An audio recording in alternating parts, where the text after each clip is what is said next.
Living Power with Dan Hurd.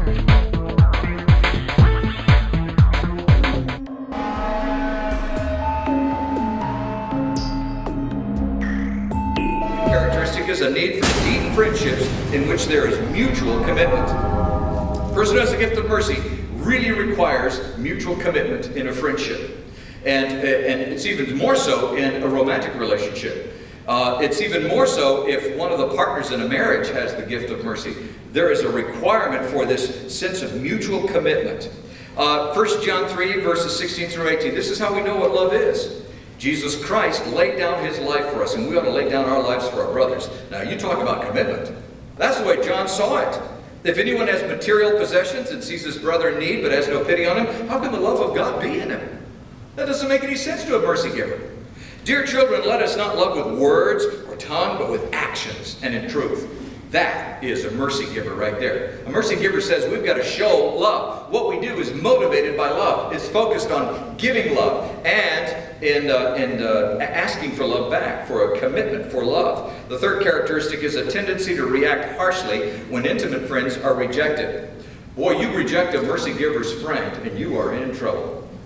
Because they take it personally. Me, you're my friend, and something happens to you, I'm going, God's up to something. Hope that works out for you.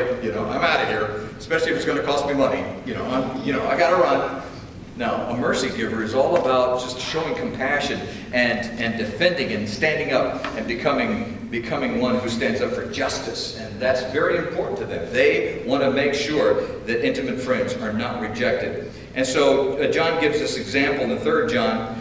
He writes and he says, I wrote about Diotrephes, who loves to be first. Boy, he's calling names. I was thinking to myself when I read this, I was like, boy, I bet Diotrephes was just a little embarrassed by all of this. Because look what he says. How would you like to, let's put your name in there and have somebody write about you to the church.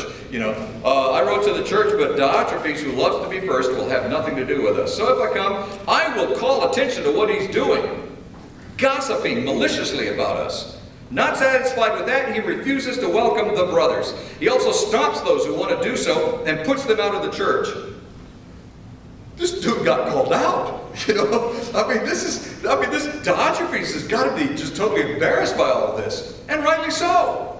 And rightly so. And then he goes on and he says, don't imitate what is evil, but what is good. That's what he says about Diotrephes. He's evil. Don't imitate what's evil, but what is good. And anyone who does what is good is from God, and anyone who does as evil is not seeing God.